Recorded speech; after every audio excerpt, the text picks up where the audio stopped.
Bem-vindos ao JKCast, o podcast de economia, finanças e investimentos, com José Cobori. Sejam todos muito bem-vindos a mais um episódio do JKCast. Perguntas em áudio e texto para o WhatsApp 61 98117 0005. Perguntas entre 40 segundos e 1 minuto, em ambiente silencioso, se identificando e do local que você fala. Teve muitas perguntas em texto que não puderam ser aproveitadas, porque não tinha lá a sua identificação. Tá ok, pessoal? Então sempre atenção nisso aí. Se você ainda não é inscrito no canal, se inscreve e ative as notificações para ser avisado sempre que eu postar um novo conteúdo. Como sempre, sem mais delongas, vamos à primeira pergunta. Alô, professor José Cobori, aqui quem fala é Teodoro de Paulínia, sou o seu aluno no Investidor de Alta Performance, além de já ter lido o seu livro e acompanhado o seu canal, agradeço, como sempre, o excelente conteúdo que o senhor tem nos proporcionado. Tenho uma dúvida bastante técnica referente ao CAPM. O senhor nos ensinou, que o retorno do ativo, ele é o retorno livre de risco mais o prêmio de risco do ativo. Portanto, numa planilha de M&A que o senhor calculou, o senhor também acrescentou ao risco do ativo o risco tamanho e o risco país, e para se ter então o custo do capital nominal em dólar para depois converter esse custo em reais. A pergunta é, para os ativos da Bolsa, da B3, aqui, ao se fazer o cálculo do valuation, é necessário também fazer esse ajuste do risco tamanho, o risco país, ou é desnecessário? Obrigado. Bem, vamos lá. Teodoro de Paulínia, São Paulo. Paulínia, minha tia mora aí, minha tia Tereza e o tio Paulo. Uma cidade boa, já fui aí num evento, se não me engano foi o aniversário do meu tio. Uma cidade bem agradável. Se a tia Tereza estiver me ouvindo, um abraço. Vamos lá, Teodoro. Você é aluno do Investidor de Alta Performance, leu o meu livro de análise fundamentalista, que ensina também a fazer valuation e acompanha o canal. Então é um consumidor assíduo aí. Realmente essa é uma... na aula, creio que de uma das aulas eu devo ter mostrado essa planilha de M&A, que é um caso real, óbvio, eu ocultei o nome da empresa por confidencialidade, mas é um valuation real de uma empresa que, se não me engano, nós estávamos assessorando o sell side. E aí você viu a parte toda do valuation sendo feita em custo de capital nominal em dólar. É só para situar todo mundo, no mesmo passo, apesar de ser bastante técnico, o CAPM, que é o modelo que a gente usa para encontrar o custo de capital próprio, o retorno esperado do ativo é igual ao retorno livre de risco mais o beta do ativo vezes o retorno do mercado menos o retorno livre de risco. Okay? Então, a essa fórmula, como eu sempre falo, a teoria sempre dá uma ajustada no mundo real. A essa fórmula eu acrescento o que a gente chama de risco tamanho, e aí o próprio nome diz, a gente tem literaturas do Ibbotson que evidenciam o risco tamanho das empresas, que é óbvio, uma empresa que fatura 1 milhão tem um risco muito maior do que uma empresa que fatura 1 bilhão. Então, geralmente a gente usa essa parte de classificar o tamanho da empresa pelo faturamento. Tá? Tem outros detalhes aí, mas só para vocês pegarem a intuição. Então, a gente considera esse risco da empresa pelo tamanho que ela tem, pelo faturamento, e a gente acrescenta o risco país porque nós estamos fazendo o custo de capital nominal em dólar. Então, eu tenho que colocar ali o risco Brasil. E o risco Brasil é o apelido do EMBI Brasil, que é o Emerging Market Bond Index, o EMBI Brasil, que é o risco Brasil, considerado o risco país, tá? Então a gente pega que é calculado pelo JP Morgan, com base ali no que é negociado no mercado internacional dos títulos soberanos da nossa dívida, tá? O que é pago aí, na verdade o risco Brasil é o que é pago de spread, o que o Brasil paga a mais do que o título do Tesouro Americano. Então se o título do Tesouro Americano está pagando 0,25% ao ano, e a gente tem que, para emitir lá no exterior um título em dólar, um título soberano em dólar, a gente estiver pagando 3%, então o risco país vai ser essa diferença. Tá? Então quando eu acrescento tudo isso, eu acho o custo de capital nominal em dólar.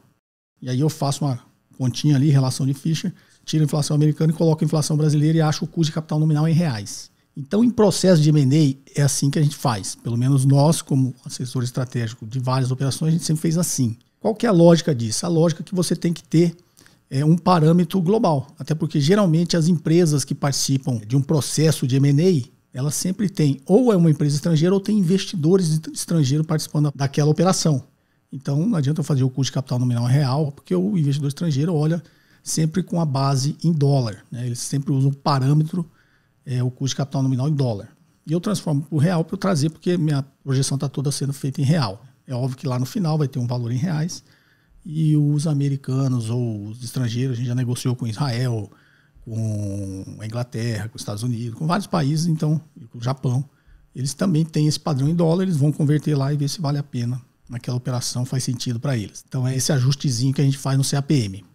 A pergunta sua, Teodoro, é quando eu quero fazer em reais, eu utilizo isso aí também? Não, eu vou tirar o risco para isso se eu estiver fazendo em reais. Inclusive nos cursos presenciais do MBA, né, que eu fui professor durante 10 anos do IBMEC, eu ensino também a fazer o custo de capital em reais. Aí a gente usa os títulos do Tesouro brasileiro, né? Nossa, aqui os títulos do Tesouro Nacional, e aí eu coloco ali o que seria a proxy mais próxima da realidade. O que seria a proxy? Qual o título que eu uso? Eu uso uma LFT, eu uso uma LTN, eu uso uma NTNB, uma NTNF. Se eu uso uma NTNB, qual que é o prazo? Então tem toda essa lógica também. E aí quando eu fizer tudo partindo do parâmetro aqui, fazendo em reais, título do Tesouro Brasileiro, tudo em reais, eu vou e acrescento na realidade só o risco tamanho. Então quando eu fiz nesse exercício, você viu o custo de capital nominal em dólar, você viu que eu peguei o retorno livre de risco do título americano, lá no site da Modaran, que já tem tudo isso tabelado lá, né? E eu pego um período de 60 anos, pego o retorno de mercado do Standard & Poor's 500 no mesmo prazo, pego o beta desalavancado que tem também nesse site pela indústria que a empresa está, ou seja, faço tudo com parâmetro em dólar, né? Quando eu vou fazer isso aqui no mercado brasileiro para fazer em reais, eu pego todas essas informações em reais. Por que o mercado, os analistas geralmente preferem fazer em dólar?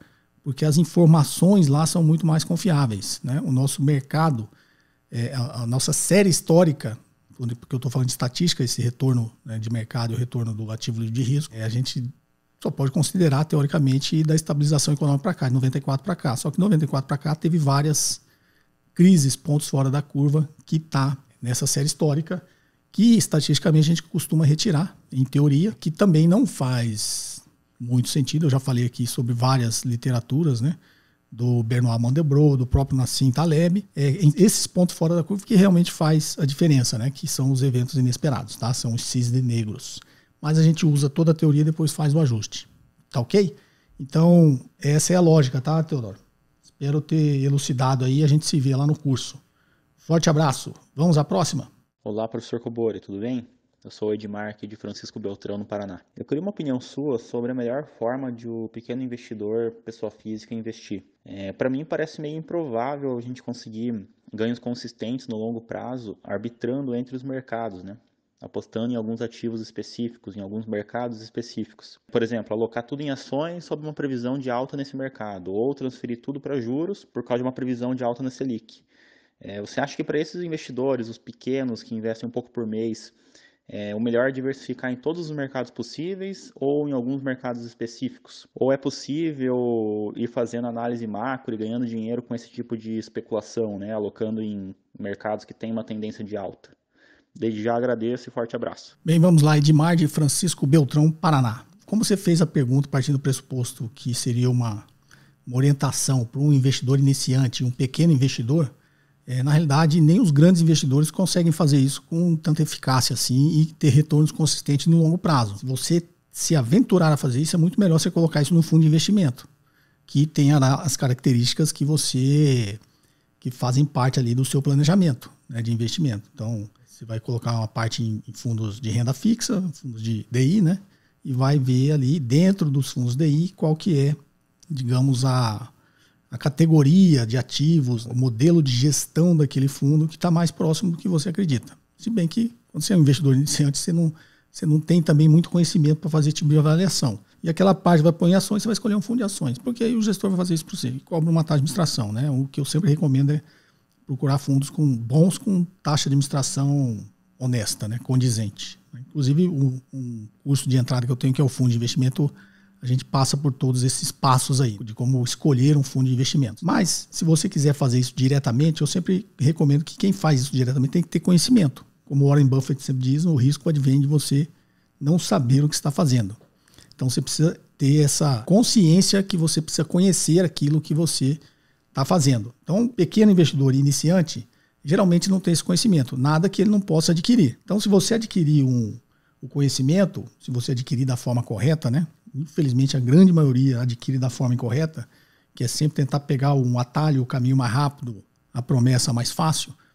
E aí vai cair aqui na internet nesses monte de curso que promete que você vai ficar olhando um gráfico e vai ficar rico, né? Vai comprar um tênis lá fazendo uma operação no celular. Então isso aí geralmente, infelizmente, né, o pequeno e o iniciante que cai nisso aí. A gente aprende no mercado levando porrada, né? E depois que a pessoa perde muito dinheiro e vê que realmente aquilo não é viável, ela começa a procurar conhecimentos um pouco mais sólidos, né? Um pouco mais sérios, tá? Por isso eu sempre defendi a análise fundamentalista. Você está ali realmente analisando fundamentos econômicos, fundamentos empresariais, não é isso? Fundamentos de marketing, todo tipo de fundamento que uma empresa precisa ter para prosperar.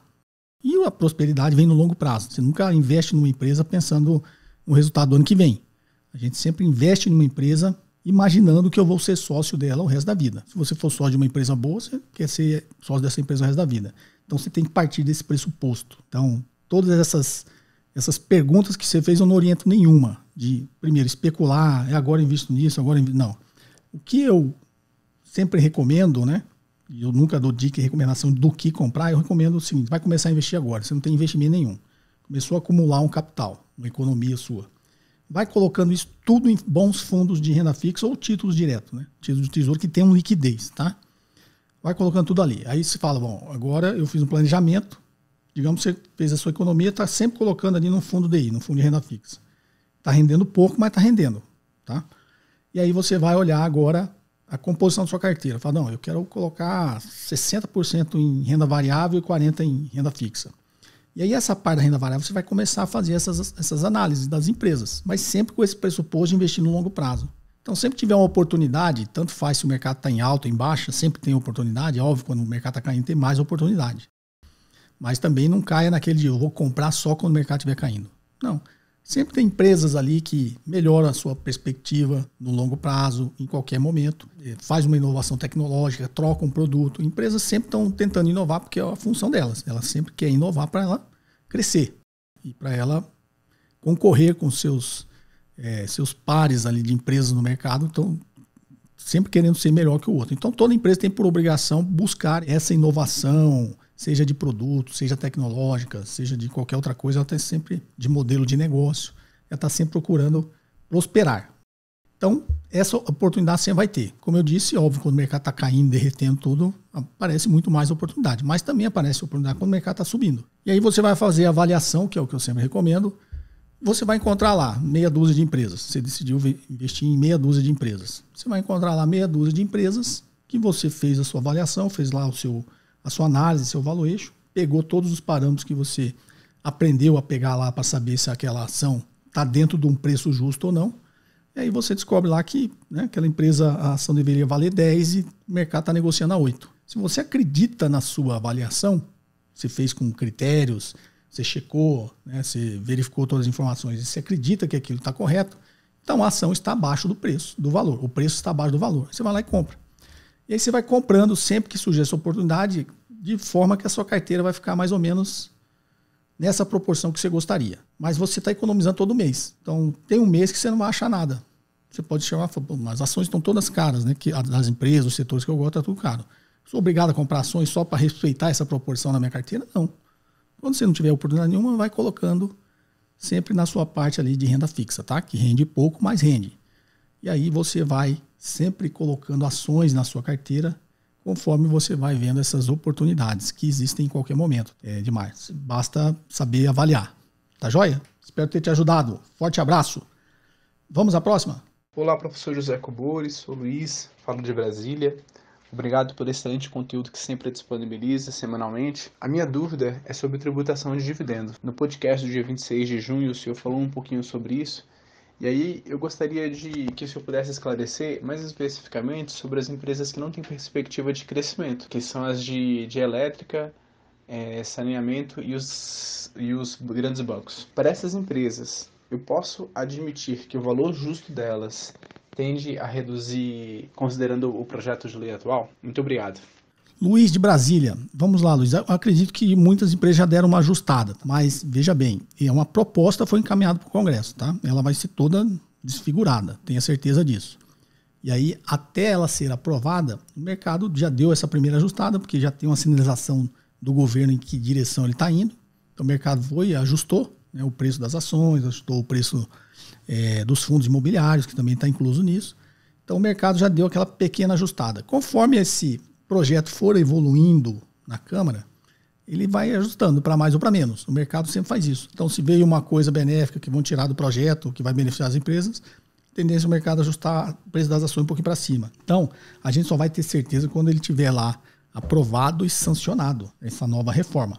Isso leva um tempinho, apesar da nossa Câmara atual estar tentando fazer tudo a toca de caixa, mas tem um trâmite aí que leva um tempo. Mas o mercado, no simples fato de entregar o projeto lá, sinalizando a direção que o governo quer, as ações já deram uma ajustada. Então vamos lá. Dito isso, você colocou aqui duas situações, né? O que a gente chama de utilities, que são as empresas de energia elétrica, de saneamento, e os grandes bancos. Para quem fez os meus cursos, ou eu sempre falo aqui no podcast, eu gosto de usar para fazer avaliação de instituições financeiras o modelo de Gordon. E o modelo de Gordon é desconto de dividendos. Por que a gente faz isso com instituições financeiras? Eu já expliquei em detalhes.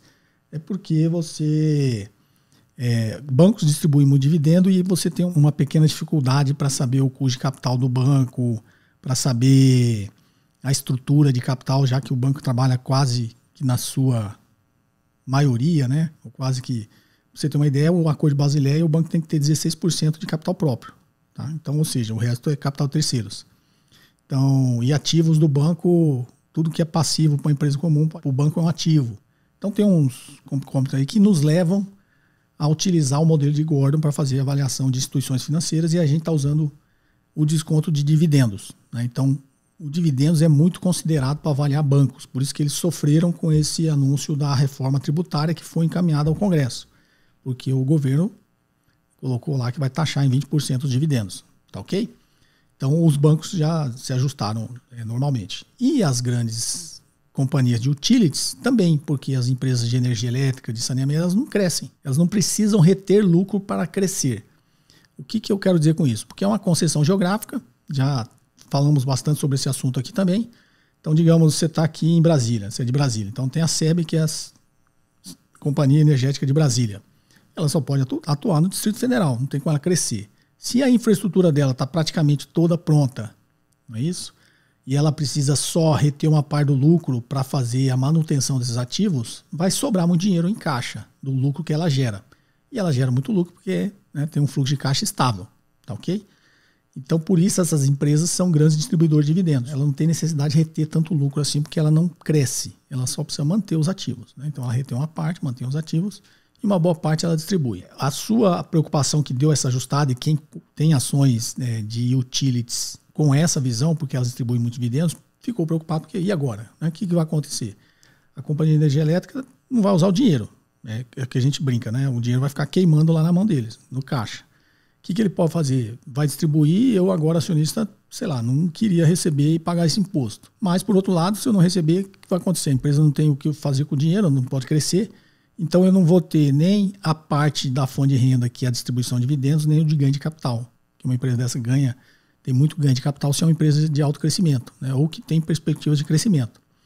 Então, os acionistas da empresa ficam numa encalacrada, né? O que pode acontecer dessas empresas fazer, como ela tem caixa e, teoricamente, os acionistas talvez decidam ou não querem receber esse dividendo agora, o que essas companhias podem fazer com esse caixa é recomprar ações, fazer um programa de recompra de ações e cancelar essas ações, né? Que é o inverso quando a empresa está captando, né? Quando a empresa capta, ela emite ações, capta dinheiro, não é isso?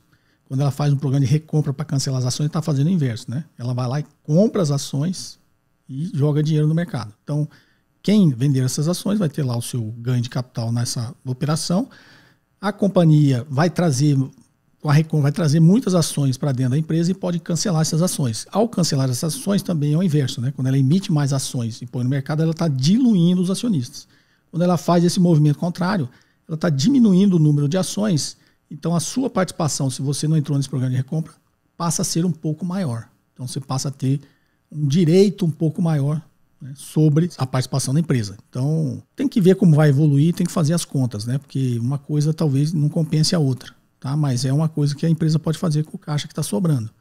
Aí você vai falar, então agora melhorei porque eu era dono de 1%, agora eu sou dono de 2%. Só que você está tendo sempre ali um ganho de capital nesse caso. Né? Então, você tem que medir se aquilo que você vai pagar de imposto, né, recebendo dividendos, vai compensar aquele ganho de capital que você passa a ter se a empresa fazendo esse tipo de movimento no mercado.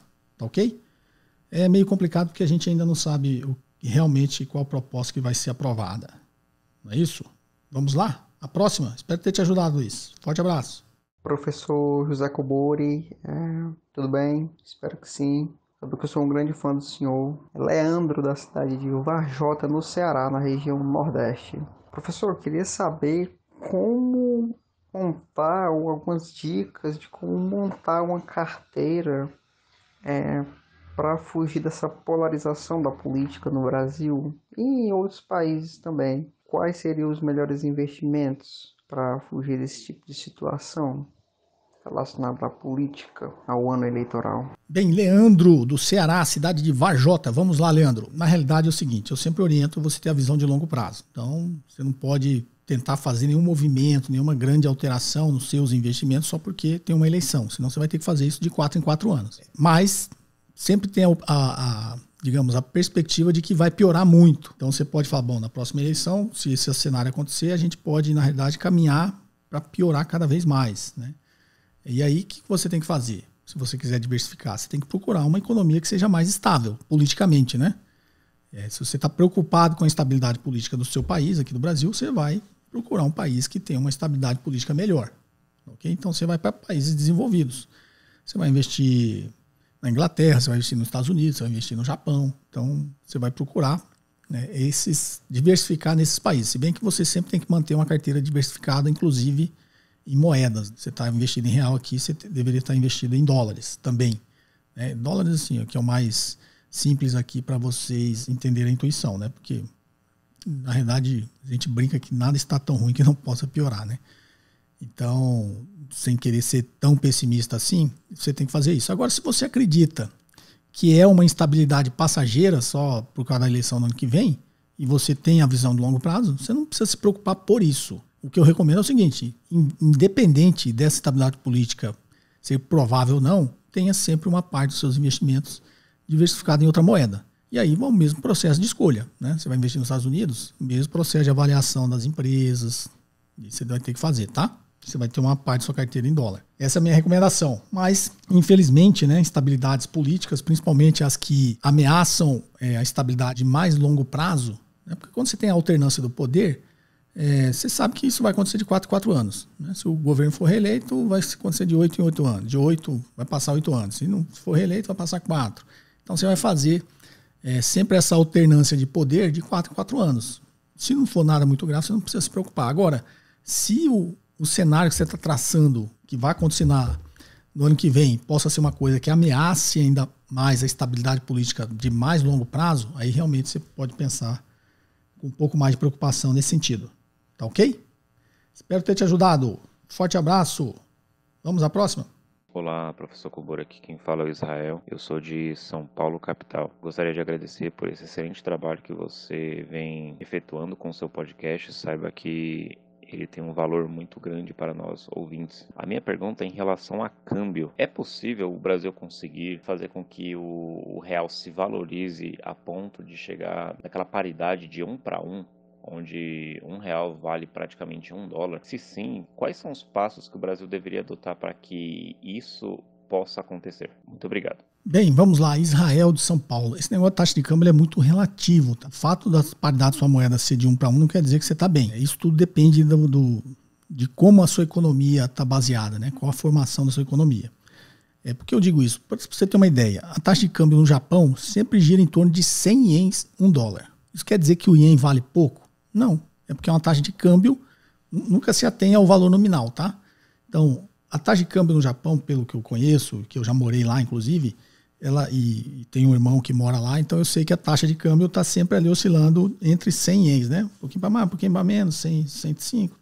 Então, é 100 ienes por $1. Então, você fala, poxa, moeda extremamente desvalorizada, né? Se a nossa aqui é 5 para 1, lá é 100 para 1. Isso não quer dizer nada, tá? Se você olhar para o Yuan, que é a segunda maior economia do mundo, depois dos Estados Unidos, é a China, a paridade ali do dólar para o Yuan chinês, se não me engano, é 6,5. Então, teoricamente, você precisa de 6,5 yuan para comprar $1. Você fala, a moeda da China também é mais desvalorizada que a nossa, que é 5-1. Não tem nada a ver, tá? Então por isso que eu falo, não se atenha a isso. É interessante para o Brasil ter uma paridade de 1-1? É aí que eu entro nessa seara, né? Depende do perfil da nossa economia. Então por que o Japão e a China têm uma taxa de câmbio bem mais desvalorizada que a nossa? Porque para eles é interessante porque eles exportam. Então para quem exporta muito, é melhor que a moeda dele valha menos, porque ele se torna mais competitivo no resto do mundo. Tá ok? Se a minha moeda vale menos e eu sou um exportador, o meu produto vai ser mais barato lá fora. Quando o meu produto fica mais barato lá fora, eu sou mais competitivo.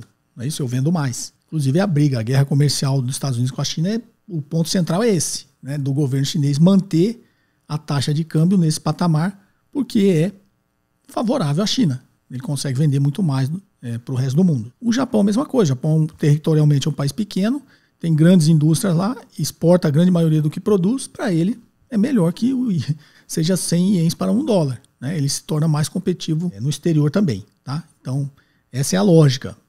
Compensa para o Brasil ter uma paridade de 1-1? Ou compensa para o Brasil ter uma moeda um pouco desvalorizada para que a gente exporte mais? Né? A gente é um grande exportador de commodities. E aí entra um outro conceito, talvez complique muito a cabeça de vocês, que a gente chama de termos de troca.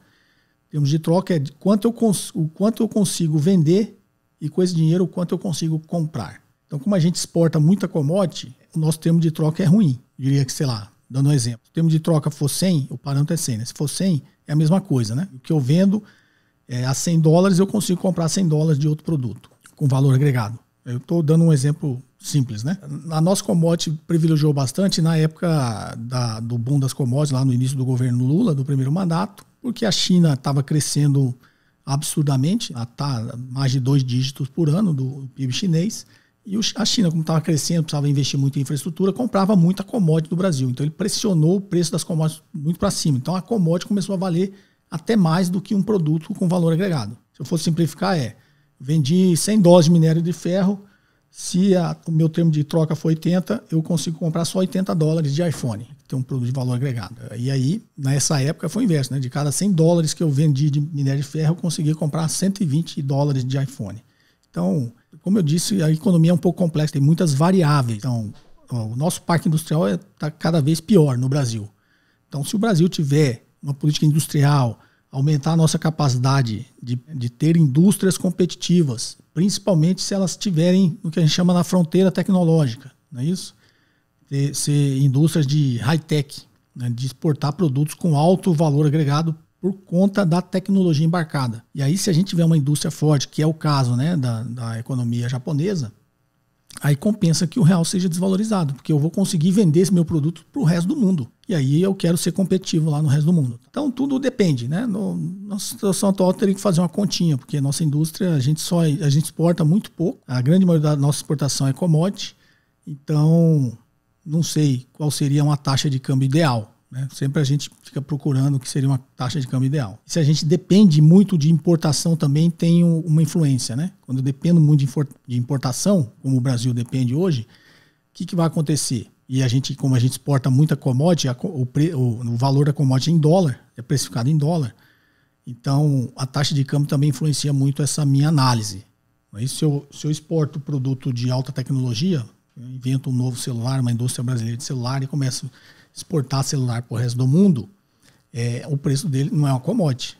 É isso. Aí que a gente fala em marketing, é um produto diferenciado. O que é uma commodity? É aquilo que o que decide a compra é o preço. Então, tanto faz você vender arroz daqui ou vender arroz do Vietnã, o preço é em dólar. O seu arroz vale a mesma coisa. Você vai vender milho, a mesma coisa. Vai vender soja, a mesma coisa. Então, o que decide a compra de uma commodity é o preço. O que decide a compra de um produto que tem diferenciação, e aí eu estou falando do conceito de marketing, não é o preço. O preço, inclusive, dos estudos, quando eu fui executivo dessa área, né, de uma multinacional na área de marketing, naquela época a gente tinha feito um estudo que o que decidia a compra de um produto diferenciado não era o preço. O preço, inclusive, era a quarta. Uma escala de prioridade era a quarta. Né? Então você imagina, você compra o iPhone porque ele é mais barato? Não. O preço não é uma decisão sua de comprar um iPhone. Né? Você compra porque, digamos, se fosse nessa escala de 1 a 4. Primeiro, eu acho que é a melhor tecnologia. Então, a minha prioridade 1, tecnologia.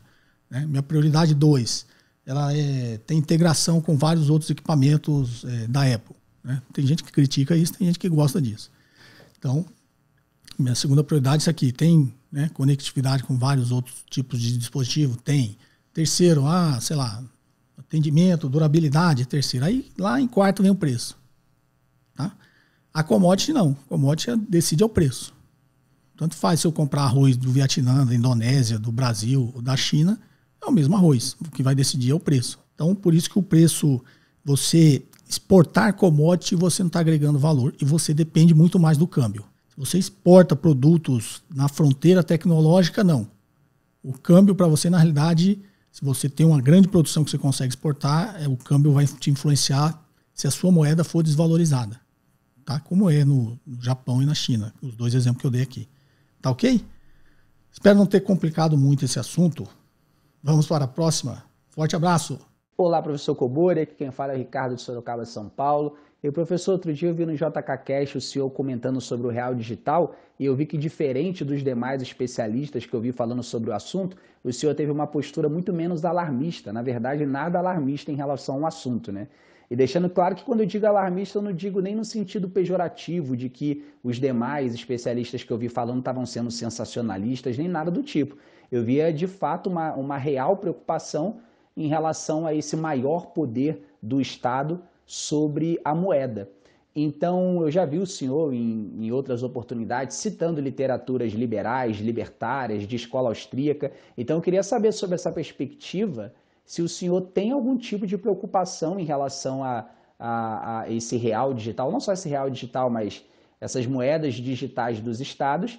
Se o senhor tiver algum tipo de preocupação, né, qual seria ou quais seriam, e se o senhor não se preocupar, né, nem um pouco com isso, por que motivo, então, a gente não deveria também nos preocuparmos, né, digamos assim. Então é isso, professor. Um abraço. Bem, Ricardo de Sorocaba. Vamos lá, Ricardo. Realmente, quando eu falei, as moedas digitais emitidas pelos bancos centrais, as conhecidas como CBDC, né? Que é Central Bank Digital Currency. São as moedas digitais emitidas pelos estados, né? Os estados-nação, pelo Banco Central. Por isso que é Central Bank, né? Digital Currency. Ou seja, moeda digital do Banco Central. Qual que é a preocupação, geralmente, e falando dos livros, né? Você vê... Teve um tempo que as pessoas conseguiam enxergar os livros da escola austríaca na minha biblioteca, quando eu fazia os vídeos com a biblioteca atrás. E às vezes até evidenciava um ou outro ali que ele acaba chamando a atenção. E as pessoas acabam... Tinha gente que ficava pegando as dicas de livro vendo a minha biblioteca. Mas se eu tenho livros aqui, se eu ficar mostrando um monte de livro que eu tenho, vão achar que eu sou comunista. Se eu mostrar outros montes de livros que eu tenho, vão achar que eu sou libertário, vão achar que eu sou progressista, vão achar que eu sou um monte de coisa, porque eu tenho livro de economia de todas as vertentes, tá? Eu leio quase tudo. Fui durante muito tempo, assim, digamos, muito mais inclinado para o liberalismo, na essência, né? O liberalismo puro.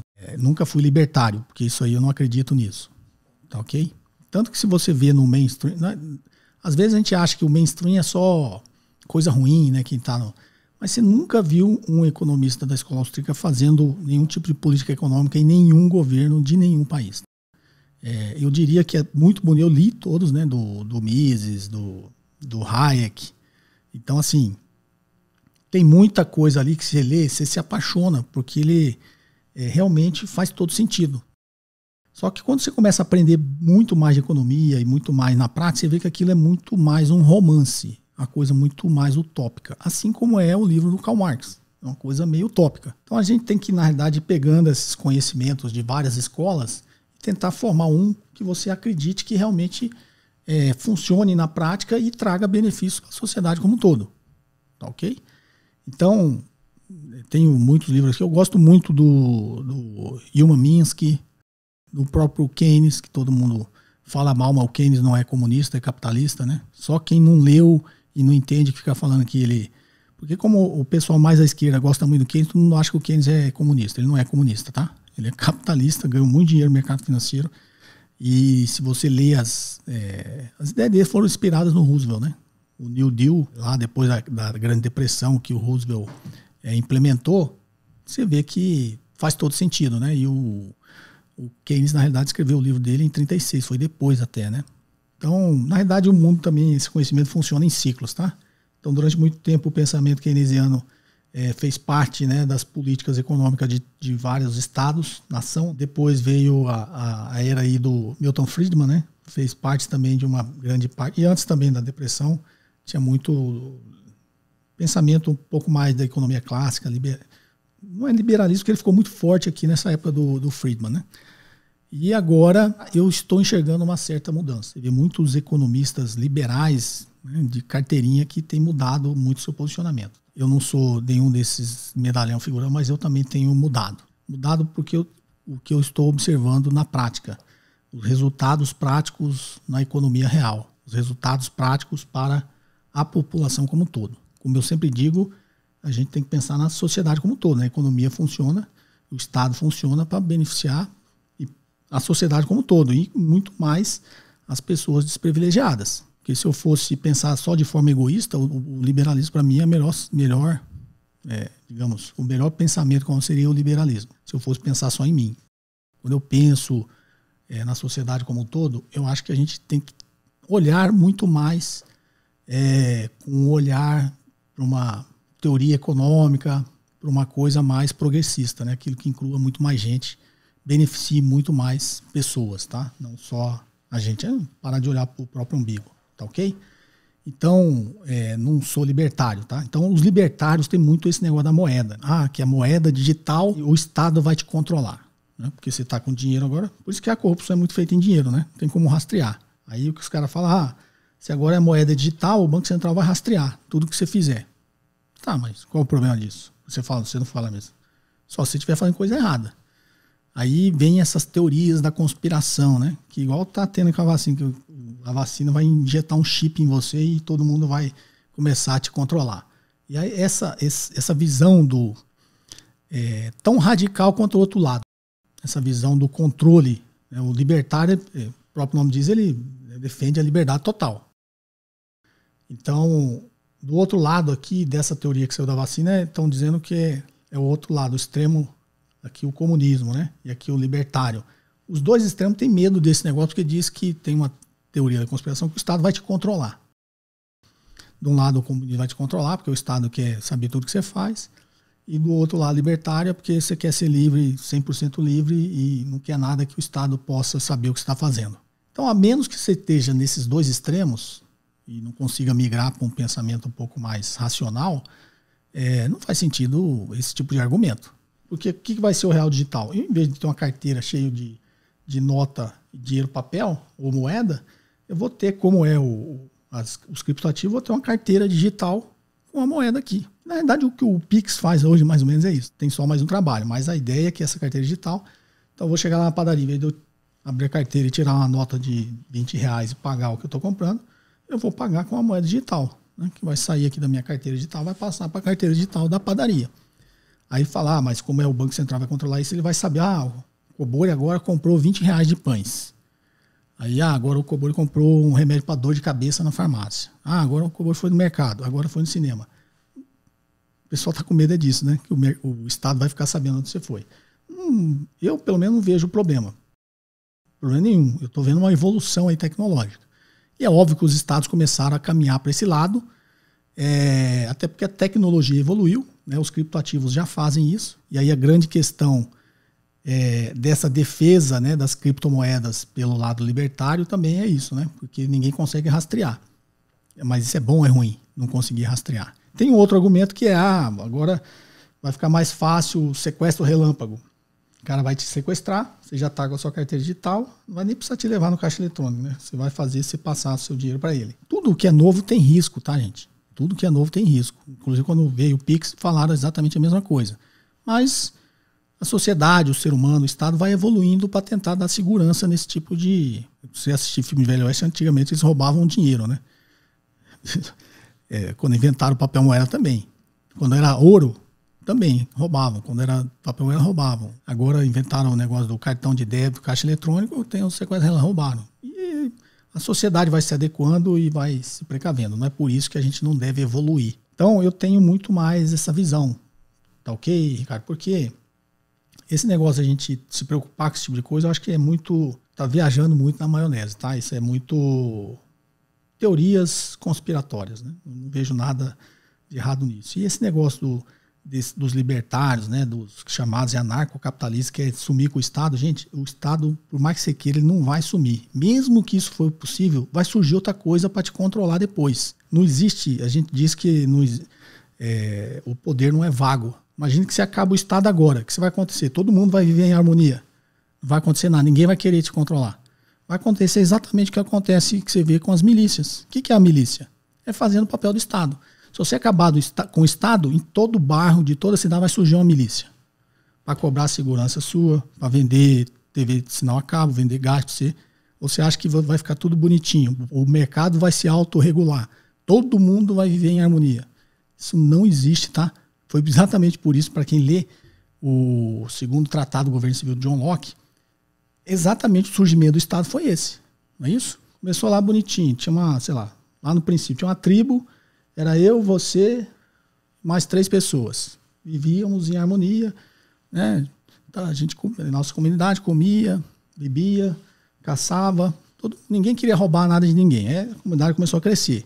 Chegou num ponto que aí começou a lei do mais forte, né? Tá lá o primata lá, 2 metros de altura, forte pra cacete. Eu falo, pra que eu vou perder meu tempo pescando e caçando? Eu vou tomar lá do Zezinho, né? E aí começou isso aí. Inclusive a história da humanidade é essa, né? E aí começou a prevalecer a lei do mais forte. O que as comunidades fizeram? Se organizaram e criaram um terceiro, que é o Estado, que é uma coisa abstrata, tá? Criaram um terceiro, que é o Estado, que depois na evolução aí passa né, por várias fases, Império Romano e aí o que aconteceu? O Estado foi se aprimorando e é o que é hoje. Mas é a comunidade que hoje, né, a gente lá no princípio escolheu um terceiro para fazer esse papel, senão o troglodita ali que ia mandar, porque ele era mais forte. E aí criou-se o Estado para dar segurança e teve toda essa evolução. Então, acabar com o Estado é você ir contra a evolução da humanidade. Tá ok? O que a gente tem que fazer? Melhorar o Estado, para ele cumprir um papel melhor e mais eficaz cada vez mais. É difícil? É. É impossível? Não. A gente tem que sempre caminhar nesse... Não existe... A gente costuma brincar, né? É ruim, mas não existe nada melhor. Se pega países desenvolvidos, Dinamarca, Noruega, o Japão, o Estado é uma boa coisa. Você vai na Noruega, na Dinamarca mas eles passaram por toda uma evolução. Eles com certeza no passado tiveram Estado corrupto, políticos incompetentes. Você acha que a Noruega nasceu daquele jeito? Não, né? Então a gente tem que caminhar nesse sentido, tá? Espero ter te ajudado e não ter sido prolixo demais. Um forte abraço. Vamos à próxima? Bom dia, professor. Tudo bem? Marcos Rosa, de Orlândia, São Paulo. Primeiramente, eu gostaria de agradecer ao senhor pela atitude em dispor do seu tempo em prol de aumentar o conhecimento de muitas pessoas, assim como eu, que se apaixonam cada dia mais por esse mundo das finanças. Professor, eu tenho uma dúvida que envolve o Bitcoin. Recentemente, eu li o livro What Has Our Government Done With Our Money, do Murray Rothbard, e parei para pensar em 2 coisas. No livro, ele destaca bem os aspectos governamentais que envolveram as trocas de padrões monetários e o quanto o governo interferiu para que as coisas fossem alinhadas de acordo com a vontade do Estado. Esse livro fez com que eu desacreditasse no Bitcoin como uma força de padrão, indo um pouco contra as pessoas que me indicaram esse livro. Além disso, recentemente eu vi uma entrevista do Florian Bartonek. Ele destaca a fraqueza do Bitcoin perante aos aspectos ESG. Dentro dessas 2 características, eu gostaria de saber a opinião do senhor quanto à força de padrão que o Bitcoin tem dentro do mundo na forma como está hoje. Bem, Marcos Rosa de Orlândia, vamos lá. A gente acabou de falar aqui da moeda digital, vamos falar aqui do Bitcoin. Tem vários vídeos aqui, podcast que eu falo sobre o Bitcoin. É uma coisa que a gente diria assim, a gente não pode perder de vista. É uma tecnologia, principalmente a blockchain, eu acho que é uma coisa que veio para ficar, uma tecnologia realmente avançada que veio para ajudar. Tanto que todos os grandes bancos, os bancos centrais estão pesquisando a utilização da blockchain. Tem até agora modelos de negócio utilizando blockchain, inclusive games, né? Então, não perca isso de vista. Agora, da forma que estão acreditando nisso, que eu acho um pouco empolgação, um pouco sem querer ver os riscos do negócio. Tá? Esse livro que você citou eu não li, mas vou até pesquisar. Quando tiver tempo talvez eu leia. Mas eu tenho uma opinião assim, que eu vou consolidando na minha cabeça. Tá? Então eu já expliquei aqui que ele não tem características de moeda, não é isso? Não é uma unidade de conta, não é um meio de troca e nem uma reserva de valor. Há uns 2 anos atrás todo mundo defendia que um dia ela ia ter essas 3 características. Agora já dizem que as outras duas não importam, mas ela é uma reserva de valor, seria o ouro digital, para ser considerado uma reserva de valor. Só que a gente tem que pôr em mente o seguinte, o ouro ele é um ativo. Na pior das hipóteses, ele tem uma utilidade. O Bitcoin não é nada, ele não tem utilidade nenhuma. Concorda? Por que você compra? Por que as pessoas compram Bitcoin hoje? Porque ele acha que vai poder vender mais caro amanhã, senão ele não compraria. Por que eu falo que ele não tem uma utilidade? O ouro, se ninguém considerar ele moeda, reserva de valor, nada, o ouro tem uma utilidade. Ele é físico, você transforma ele numa aliança. Inclusive 100 gramas de ouro em forma de joia vale mais do que 100 gramas de ouro bruto. Então ele tem uma utilidade, é um ativo. O Bitcoin não. O que é o Bitcoin? O Bitcoin é um código lá cheio de numerozinho, que é, como disse, né, um criptoativo, é um ativo criptografado, que teoricamente não tem utilidade nenhuma, tá? No limite, né? No limite não tem utilidade nenhuma. E aí tem várias coisas, eu não vou tecer aqui tudo que eu já falei sobre Bitcoin. Depois, Marcos, se quiser pesquisar, tem vários podcasts que eu falei, em que eu falo inclusive dessas 3 características, porque que eu acho que nenhuma delas vai vingar, não é isso? Eu já estou descartando as outras 2, que até quem defende Bitcoin já acha que as outras 2 não vai vingar também, né? Com o tempo, então. E eles estão batendo muito nesse negócio da reserva de valor. Então tem esse motivo que eu falei que não tem utilidade e reserva de valor não pode ser volátil. Não é isso? Por que no limite que as pessoas não acreditam em... Assim, entrou em crise. Eu não acredito mais no real. O que eu vou comprar? Dólar, que é o padrão mundial. Né? A última moeda a sumir do mapa, se acontecer uma catástrofe, vai ser o dólar. E o título, o ativo financeiro, vai ser o título do Tesouro Americano. Então, nessas grandes crises, todo mundo, inclusive a crise que os Estados Unidos começou, que foi a crise do subprime, todo mundo correu para o título do Tesouro Americano e para o dólar. Tá? Ninguém saiu dos Estados Unidos. Não, pelo contrário, o mundo inteiro aumentou a versão de risco, foi tudo para lá. Então, na nossa cabeça, assim, um ativo financeiro de maior segurança é o título do Tesouro Americano e a moeda de maior segurança é o dólar. Todo mundo corre. Aí tem um próximo estágio. Eu falo assim, não, mas nem o dólar, nem nada, eu acho que vai vir uma coisa muito grande, uma catástrofe muito grande por aí. O que eu faço? Corro e compro ouro. Então, é mais ou menos essa a visão, quando se aumenta a aversão ao risco, é essa, tá? E aí você compra ouro, porque o ouro passa a crise, vai crise, todo mundo compra e considera aquilo uma reserva de valor. Só que o ouro ele não é tão volátil. Ele sobe um pouquinho nesses momentos, depois cai um pouquinho. Por quê? Porque no limite ele tem uma utilidade. Não é isso? Se ele cair o preço demais, o que eu vou fazer? Eu vou comprar um monte de ouro, mas não por reserva de valor. Vou comprar um monte de ouro porque eu vou abrir uma joalheria, vou transformar aquilo em joia e vou ficar rico. Não é isso? Então o ouro ele tem uma utilidade, ele não tem a volatilidade, tá? Não sei se você entendeu. O ouro pode ir a zero? Teoricamente até pode, mas isso é plausível? Não. Ele começa a cair demais, você vai lá, compra ouro para transformar em joia, para transformar em qualquer coisa, um dente de ouro. Você vai fazer um monte de coisa com o ouro, que ele tem utilidade. Então essa é a visão. Aí você fala dentro dessa parte do ESG, né? O ESG tá na moda, é o Environmental, Social and Governance. A preocupação ambiental, social e de governança. Governança é a transparência, né? Então as empresas todas estão correndo para isso. Por que a China está banindo nas fazendas, né, de mineração de Bitcoin? Porque ela consome muita energia. Acho que tem um podcast que eu falei, 60% da mineração do Bitcoin é feita na China. 60% de toda a mineração do Bitcoin é feita na China. Então, se a China realmente banir isso de vez, você olha o impacto que tem isso na rede do Bitcoin. Qual que é o impacto? Vai ficar muito mais lento para você fazer o negócio. Então, eu tinha colocado essa característica, não vai ser uma unidade de conta nem um meio de troca, porque a capacidade de processamento é muito baixa. Não é isso? Um cartão Visa, acho que foi até esse exemplo que eu dei, faz 25 mil transações por segundo, um cartão Visa. E você minerar um Bitcoin por segundo, acho que não sei se faz 5 operações, não lembro, tá? Eu tinha pego esses números aí. Então, assim, tá muito longe de ser uma coisa viável para ser utilizada como uma moeda. Você não vai chegar lá na padaria, vou pagar em Bitcoin. O cara vai ficar esperando 10 minutos para receber e você vai ficar esperando 10 minutos para pagar.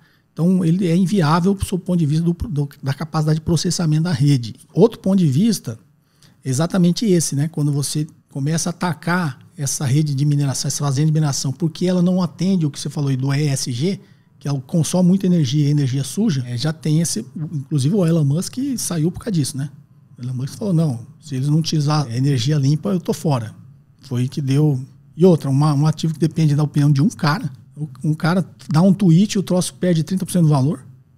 Você quer ter um ativo desse na carteira? Então, assim, pode ser que um dia vingue, que evolua a tecnologia e a gente quebre paradigmas e venha a ser, pode. Mas eu acho assim, com o conhecimento de hoje, com os riscos de hoje, com o mercado de hoje, com a economia de hoje, eu acho temerável alguém investir em Bitcoin. Quem está no Bitcoin está especulando, não está investindo.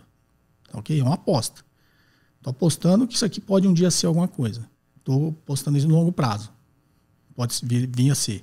Ou estou especulando no curto prazo. Acho que vai subir, compro, quando subir, vendo.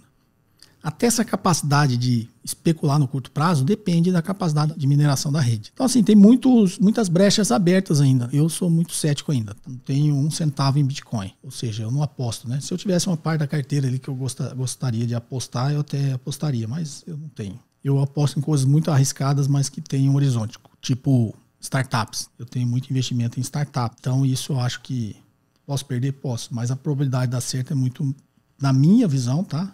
Como sempre, a minha opinião pessoal, tá? Na minha opinião pessoal, a possibilidade do Bitcoin dar certo é muito menor do que a possibilidade das startups que eu investi dar certo. Tá ok? Espero ter te ajudado. Forte abraço. Vamos agora às perguntas em texto. Olá, professor Cobori. Me chamo Vinícius e sou de Iguaba Grande, Rio de Janeiro. Sou estudante de economia e minhas perguntas são as seguintes. O senhor aprendeu a programar em algum momento da carreira? Acha que é necessário ter conhecimento em alguma linguagem de programação para atuar como um analista de M&A? Ou o Excel já atende às necessidades da área?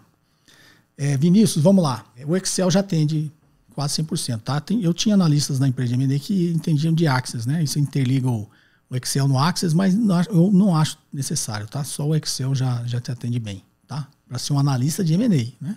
Se você for da parte de tecnologia, de um banco de investimento, de uma coisa assim, aí talvez você precise entender outras coisas, linguagem de programação, mas para trabalhar com M&A, não. Vamos à próxima? Bom dia, professor. Me chamo Eric e moro em Brasília. Minha dúvida é, caso ocorra essa tributação sobre os FIs, os rendimentos dos FOFs serão tributados 2 vezes?